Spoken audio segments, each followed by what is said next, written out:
നമ്മുടെ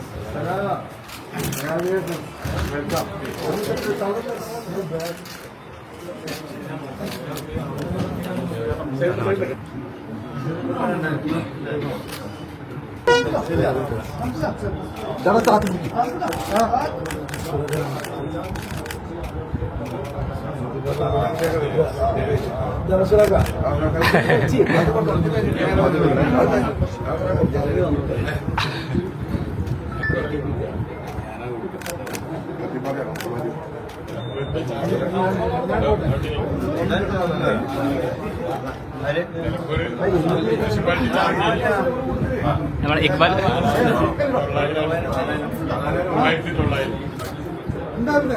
സൗഖ്യത്ത് മുമ്പും ഇടയ്ക്കൊക്കെ ഇവിടെ വരാറുണ്ട്. ഇപ്പോഴത്തെ ഈ സന്ദർശനത്തിന് പ്രത്യേകത ഉണ്ടല്ലോ. ഇന്നലത്തെ ആ ഒരു വലിയ വിജയത്തിൻ്റെ ആഹ്ലാദം പങ്കുവെക്കുന്നതിന് വേണ്ടിയാണ് അദ്ദേഹം ഇവിടെ എത്തിയിട്ടുള്ളത്. ഒരു MLA എന്നുള്ളവർക്ക് ഉള്ള അതിൻ്റെ മുന്നോടിയായിട്ടുള്ള ഈ സന്ദർശനം വളരെ സന്തോഷമുണ്ട്. ഇപ്പോൾ ഞങ്ങളിങ്ങനെ സംസാരിക്കുകയായിരുന്നു, ഇതൊരു കൂട്ടായ ഒറ്റക്കെട്ടായ പ്രവർത്തനങ്ങളുടെ ഒരു വിജയമാണ്. കൂട്ടുത്തരവാദിത്വം അതാണ് അവിടെ വിജയിച്ചത്. ഓരോരുത്തരും ഏൽപ്പിച്ചത് അത് ഭംഗിയായി നിർവഹിച്ചു. അതിൻ്റെ ഫലം നമുക്ക് ആ പോളിംഗ് ദിനത്തിൽ കാണുവാൻ സാധിച്ചു. ജനങ്ങളെല്ലാം അവരുടെ അഭിപ്രായങ്ങൾ ഒരു ഭയപ്പാടും കൂടാതെ രേഖപ്പെടുത്തി എന്നുള്ളതാണ്. ഭയപ്പാടിനെതിരെ ഉള്ള കേരളത്തിൻ്റെ ഒരു വികാരമാണ് ഇപ്പോൾ നിലമ്പൂരിൽ നമുക്ക് കാണുവാൻ കഴിയുന്നത്. കാരണം കേരളം ഒരു ഭയത്തിൻ്റെ നിഴലിലായിരുന്നല്ലോ. അപ്പോൾ അതിൽ നിന്നുള്ളൊരു മോചനം അതാണ് ജനങ്ങൾ ആഗ്രഹിക്കുന്നത് എന്നുള്ളതിൻ്റെ ഒരു ഫലപ്രഖ്യാപനമാണ് നമുക്ക് നിലമ്പൂരിൽ കാണുവാൻ കഴിഞ്ഞിട്ടുള്ളത്.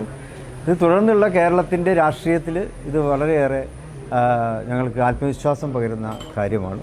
അതിപ്പോൾ UDFൻ്റെ നേതാക്കളെല്ലാവരും അത് എടുത്തു പറഞ്ഞു കഴിഞ്ഞു. അങ്ങനെ ഒറ്റക്കെട്ടായി മുന്നേറിക്കൊണ്ട് കേരളത്തെ വീണ്ടെടുക്കുന്നതിന് വേണ്ടിയുള്ള യജ്ഞം, അതിലേക്കുള്ള പ്രയാണമാണ് ഇനിയിപ്പോൾ നമുക്ക് നടത്തുവാനുള്ളത്.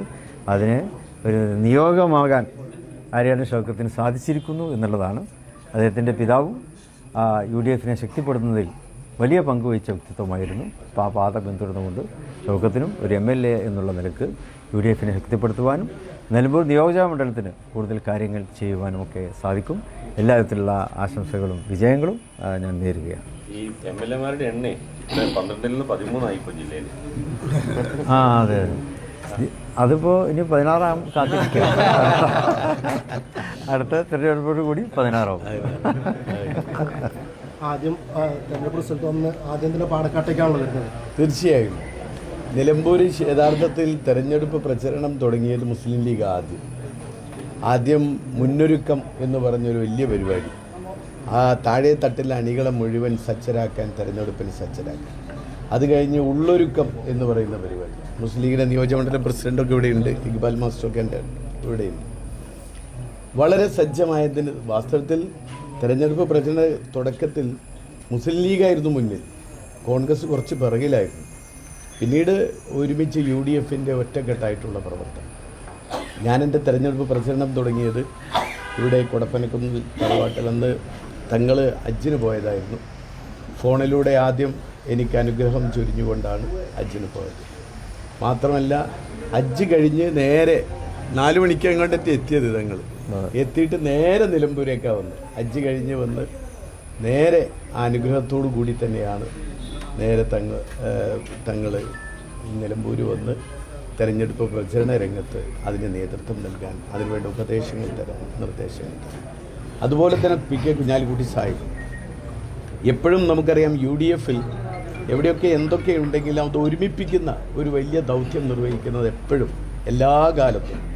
PK പണ്ടൊക്കെ പറയാറുണ്ട്, പിന്നെ മാണി സാറ്, കുഞ്ഞാലിക്കുട്ടി സാഹിബ്, ഉമ്മൻചാണ്ടി എഴുതങ്ങൾ. അതേപോലെ തന്നെ മലപ്പുറത്ത് എനിക്ക് മിസ് ചെയ്യുന്നത്, മലപ്പുറത്ത് എവിടെയൊക്കെ എന്തൊക്കെ പ്രശ്നങ്ങളുണ്ടെങ്കിലും അവസാനം അത് കുഞ്ഞാപ്പയും കുഞ്ഞാക്കയും കൂടി ഇരുന്നാൽ തീരുന്ന ഒരു കാലം ഉണ്ടായിരുന്നു.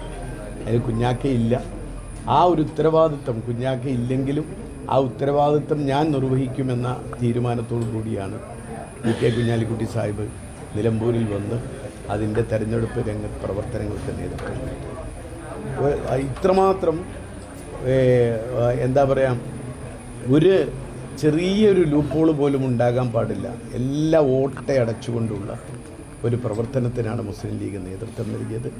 അതിനെ UDF അതിന് നേതൃത്വം നൽകുന്ന മുസ്ലിം ലീഗിനോട് എങ്ങനെയാണ് നന്ദി പറയേണ്ടത് എന്ന് വാസ്തവത്തിൽ എനിക്കറിയില്ല. എന്തൊക്കെയായാലും അതിനുകൂടി വേണ്ടിയാണ് ഇവിടെ തങ്ങളെടുത്തുള്ളത്.